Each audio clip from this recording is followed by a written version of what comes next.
Hello दोस्तों, आपका एक बार फिर से स्वागत है हमारे एक नए वीडियो में। और आज हम लेकर आए हैं बहुत ही मज़ेदार चुटकुले। तो आइए शुरू करते हैं आज के मज़ेदार चुटकुले।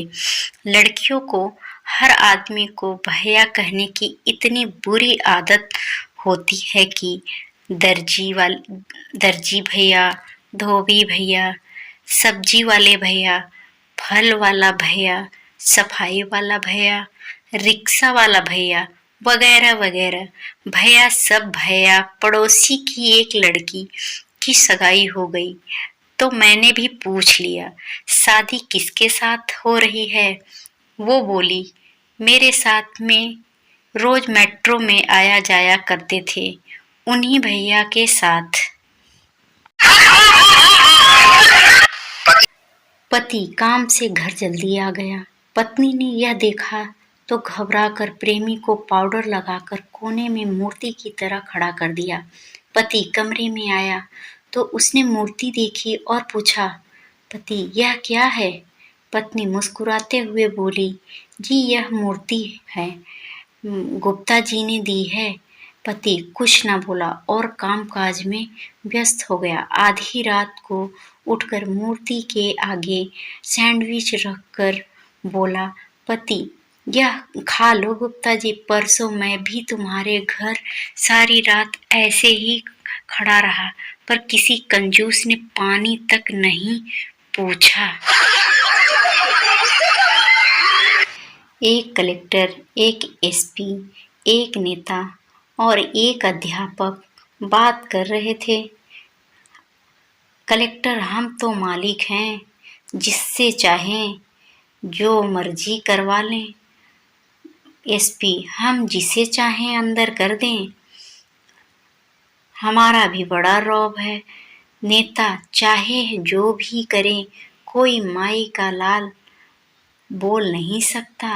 अध्यापक, हमारा तो जी कोई रौब नहीं है होता, सारा दिन बच्चों को मुर्गा बनाकर कूटते हैं, आगे साले की मर्जी। ये कलेक्टर बने, एसपी बने। रात में एक चोर घर में घुसा, कमरे का दरवाजा खोला तो बरामदे पर एक बूढ़ी औरत सो रही थी। खटपट से उसकी आंख खुल गई। चोर ने घबरा कर देखा तो वह लेटे लेटे बोली, बेटा तुम देखने से किसी अच्छे घर के लगते हो, लगता है किसी परेशानी से मजबूर होकर इस रास्ते पर लग गए हो।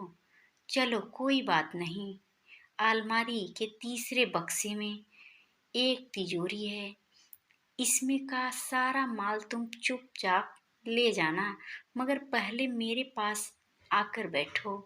मैंने अभी अभी एक ख्वाब देखा है, वह सुनकर जरा मुझे इसका मतलब तो बता दो। चोर उस बूढ़ी औरत की रहमदिली से बड़ा अभिभूत हुआ और चुपचाप उसके पास जाकर बैठा। बुढ़िया ने अपना सपना सुनाना शुरू किया, बेटा मैं देखा कि मैं एक रेगिस्तान में खो गई हूँ। ऐसे में एक चील मेरे पास आई और उसने 3 बार जोर जोर से बोला, पंकज पंकज पंकज। बस फिर ख्वाब खत्म हो गया और मेरी आँख खुल गई। जरा बताओ तो इसका क्या मतलब हुआ?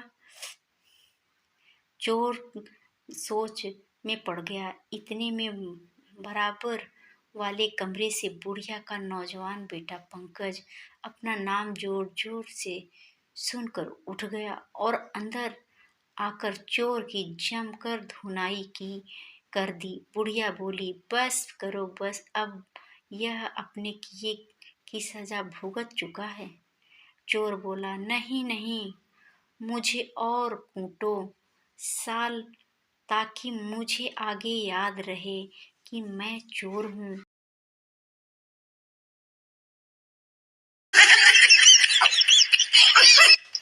एक चीता सिगरेट का कस लगाने ही वाला था कि अचानक चूहा वहां आया और बोला, भाई छोड़ दो नशा, जिंदगी बहुत कीमती है, आओ मेरे साथ, देखो जंगल कितना खूबसूरत है।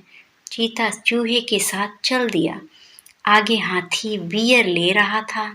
चूहे फिर बोला, भाई छोड़ दो नशा, जिंदगी बहुत कीमती है, आओ मेरे साथ, देखो जंगल कितना खूबसूरत है। हाथी भी साथ चल दिया। आगे शेर हुक्का पी रहा था। चूहा ने उसे भी वही कहा। शेर ने हुक्का साइड पर रखा और चूहे को 5-6 थप्पड़ मारे। हाथी बोला, अरे क्यों मारा रहे हो इस बेचारे को? शेर बोला, ये साला रोज भांग पी के।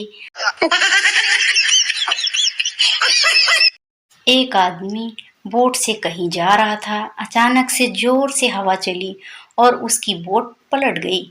उसे तैरना नहीं आता था। वो प्रार्थना करने लगा, भगवान अगर मुझे बचा लिया तो मैं गरीबों में 2 किलो लड्डू बांटूंगा। फिर जोर से हवा चली और एक बड़ी सी लहर उसे जमी पे ले गई। वो खड़ा हुआ और हंसते हुए ऊपर देख गए, बोला, हा हा हा, कैसे लड्डू, कौन से लड्डू? फिर जोर से हवा चली और एक बड़ी लहर ने उसे वापिस पानी में खींच लिया। वो फिर चिल्ला के बोला, मतलब मैं पूछ रहा था बेसन के या बूंदी के?